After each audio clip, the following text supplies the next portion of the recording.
My name is Samantha. I'm 20 years old, and I work at a Walmart near a small town called Jackson in Alabama. Since I don't go to school full-time, my boss often puts me on overnight shifts. Back when the store was open 24 hours, there were always a few employees working overnight, but it was still eerily quiet. One particular night, I was scheduled from 10 p.m. to 7 a.m. There were only a couple of other stock workers and a few employees at the registers. Given that our store is out in the countryside, we didn't get much business during these late hours. However, it was a prime time for restocking. I started my night folding pants in the men's department, tidying up while listening to music on my headphones. Around 11:30 p.m., a customer approached me, asking if we had a specific pair of jeans in a different size.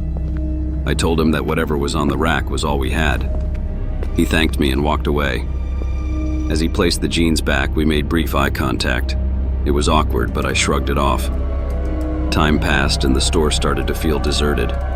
By 1 a.m., I had moved to the appliances section, restocking shelves. As I worked, I noticed someone in the next aisle over, watching me through the empty shelves. When I looked up, he quickly looked away. Something about his face seemed familiar.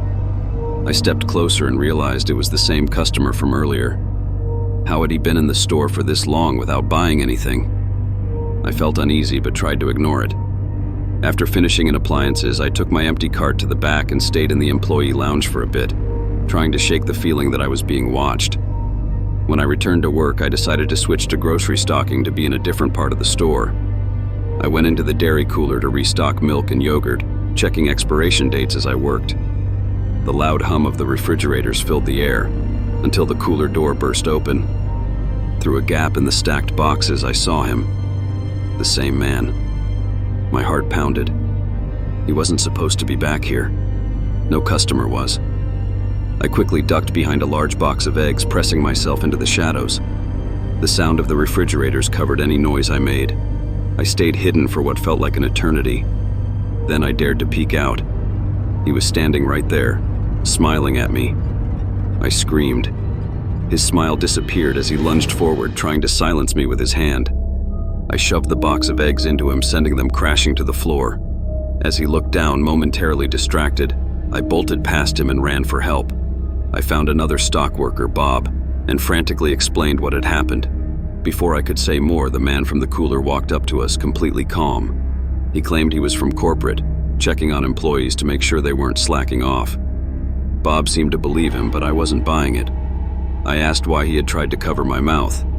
He said he was trying to avoid a scene. Then, shockingly, he told me to finish my work and walked off, disappearing down the aisles.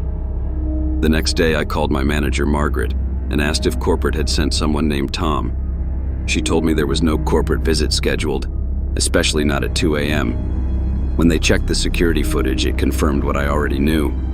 This man had been stalking me for hours. A police report was filed, but the man was never caught. After that night, I refused to work overnight shifts. Margaret understood. Now, I only work during the day.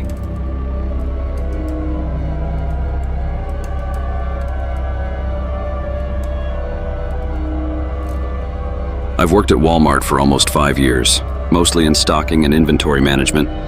During that time, I've seen some strange things.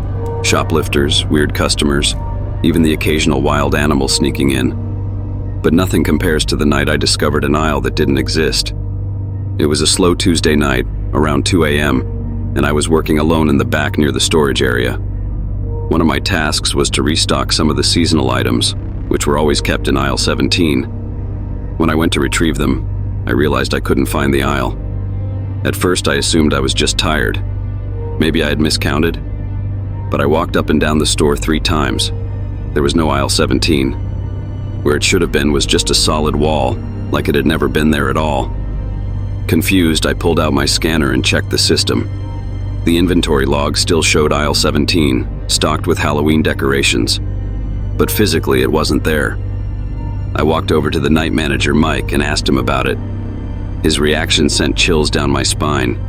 His face went pale and he shook his head. "Don't look for it," he muttered. "Just do your job." I pressed him, but he refused to say more. I should have left it alone, but curiosity got the better of me. Around 3 a.m., I decided to check one more time, As I turned the corner near the storage room, there it was, aisle 17, as if it had never been missing. I stepped in cautiously, scanning the shelves. Everything looked normal at first.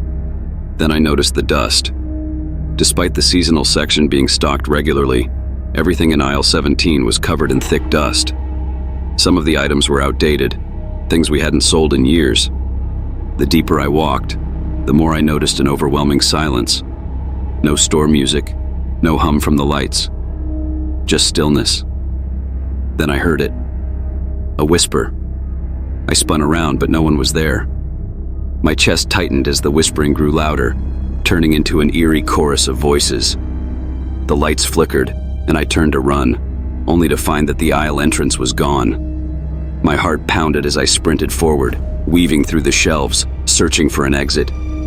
Just when panic fully set in, I slammed into something. Mike. I was suddenly back in the normal part of the store, standing near the break room. The aisle was gone again. Mike grabbed my shoulder. "I told you not to look," he whispered. "Now you understand." The next morning I checked the blueprints of the store. There was never supposed to be an aisle 17, and yet I still have an inventory log proving it was there.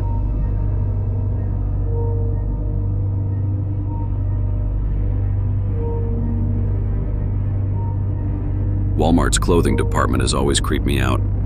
Maybe it's the way the mannequins stand so lifeless, or maybe it's just the dim lighting at night.